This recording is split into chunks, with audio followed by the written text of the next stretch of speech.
Viemos apresentar o Status Viptera 3, um híbrido de se impor respeito a ele, um material extremamente tolerante à virose.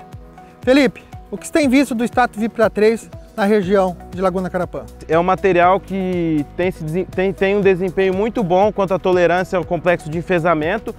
Hoje temos ele disponível na versão Viptera 3, que condiz a tecnologia com resistência às principais lagartas da cultura do milho e resistência ao glifosato. Bom, podemos analisar também que esse material tem uma excelente sanidade de folha e colmo, né, Neto? É isso mesmo, Felipe. Olha só como que está extremamente sadia a folha. Material muito sadio de folha e muito sadio de colmo.